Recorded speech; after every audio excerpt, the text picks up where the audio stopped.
प्रशांत महासागर में अलग थलग पड़ा एक द्वीप। इस द्वीप पर है करीबन 900 खड़े पत्थरों की विशाल सर और धड़ की मूर्तियां, जो करीब 30 फीट से भी ऊंची हैं और जिनका वजन 75 टन के बराबर है।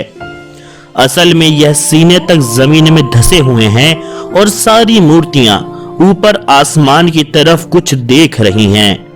आर्कियोलॉजिस्ट के मुताबिक ईस्टर आइलैंड के मूल पोलिनेशियन निवासियों ने अपने पूर्वजों के सम्मान में यह बनाई थीं, लेकिन हाल ही में यह पता चला है कि यह मूर्तियां प्राकृतिक तरीके से दसी हुई हैं, जिससे इसकी और भी पुराने होने की बात सामने आती है, जो 1000 साल से भी पहले बनी हो। अगर यह मूर्तियां वहां के रहने वाले लोगों से भी पहले की हैं, तो अब यह सवाल उठता है कि इसे किसने और क्यों बनाया, क्योंकि ईस्टर आइलैंड पर लोग 300 ईसा पूर्व के बाद ही आए हैं, पर यह मूर्तियां तो उससे भी ज्यादा पुरानी हैं। तो क्या यह मुमकिन है कि दूसरी दुनिया के लोग इस द्वीप पर आए थे?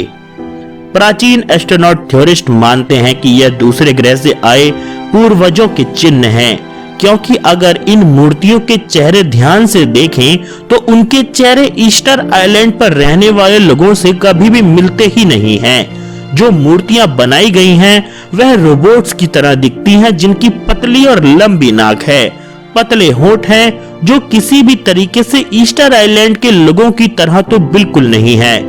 तो आखिर यह चेहरे हैं किसके?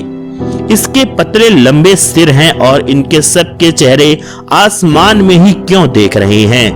प्राचीन एस्ट्रोनॉट थ्योरिस्ट इसे एलियंस की मूर्तियां ही मानते हैं और ऐसे ही पत्थर की मूर्तियों का जिक्र करते हैं, जो हजारों किलोमीटर दूर इंडोनेशिया में सुलावेसी आइलैंड की वीरान पहाड़ियों के बीच 20 से भी ज्यादा पत्थरों की मूर्तियां हैं।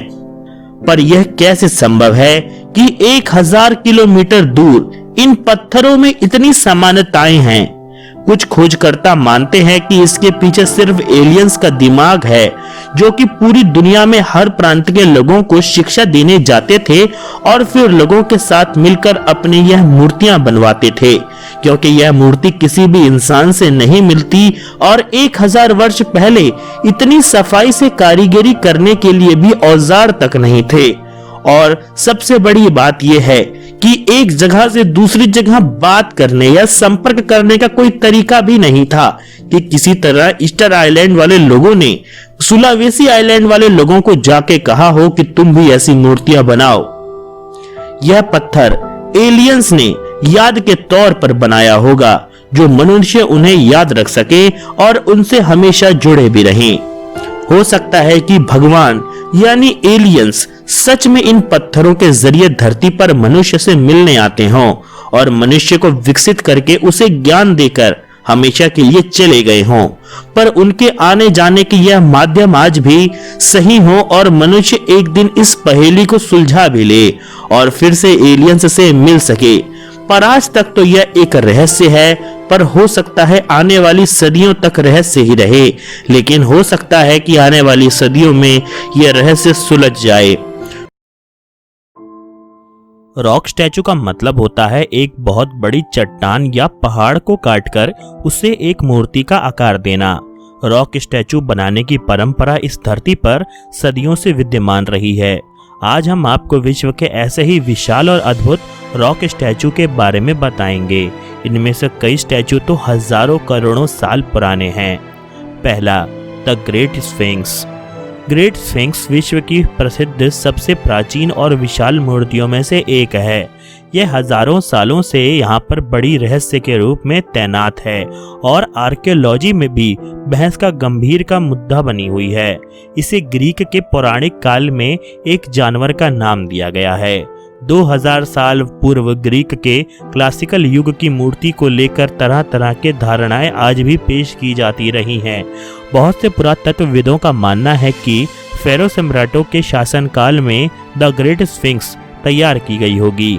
कुछ विद्वानों का मानना है कि यह ग्रीक राजवंश की चौथी पीढ़ी के कार्यकाल के दौरान ही तैयार की गई है।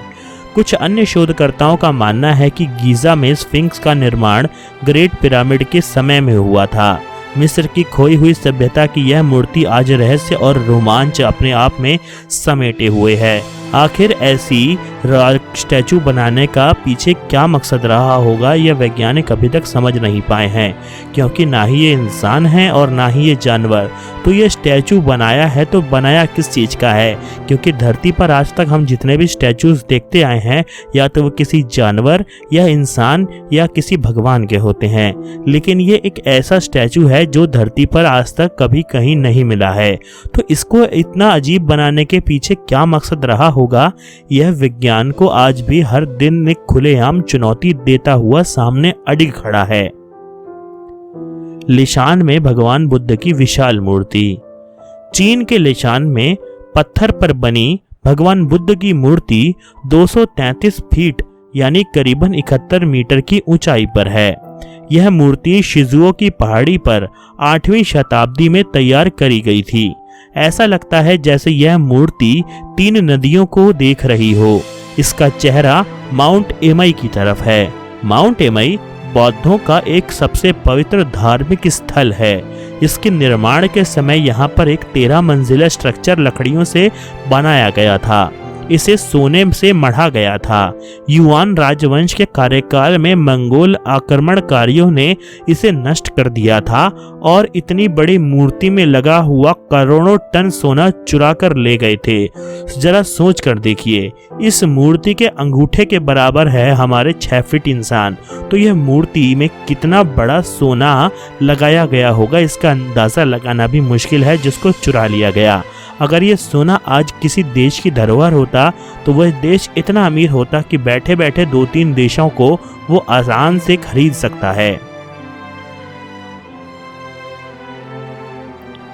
तीर्थंकर मूर्तियां ग्वालियर भारत। पूरे भारत में प्राचीन जैन टेम्पल और गुफा मंदिरों में तीर्थंकर की सुंदर मूर्तियां मिलती हैं। मध्य प्रदेश के ग्वालियर शहर में एक पहाड़ी की चट्टान पर 100 से अधिक तीर्थंकर की मूर्तियां बनी हुई हैं, जिनके केवल सिर दिखाई देते हैं। आकार की दृष्टि से आदिनाथ यानी कि ऋषभदेव की मूर्ति 57 फीट यानी करीबन 17 मीटर ऊंची है। माना जाता है कि इन मूर्तियों का निर्माण 7वीं शताब्दी से 15वीं शताब्दी के बीच कराया गया था, लेकिन किसने कराया यह आज तक विज्ञान के लिए भी रहस्य बना हुआ है। दोस्तों, यह थी कुछ वह मूर्तियां जो इस दुनिया में अडिग आज भी खड़ी हैं और ना जाने आने वाले समय में भी कितने समय तक अडिग खड़ी रहेंगी, और शायद इनका नष्ट जब ही होंगी जब इस धरती का भी सर्वनाश होगा। आपको ये वीडियो कैसा लगा कमेंट सेक्शन में लिख के हमें ज़रूर बताइएगा। साथ ही वीडियो को लाइक और शेयर ज़रूर कर दीजिएगा और हमारे चैनल को सब्सक्राइब भी कर लीजिएगा। आज के वीडियो में इतना ही दोस्तों। जय हिंद।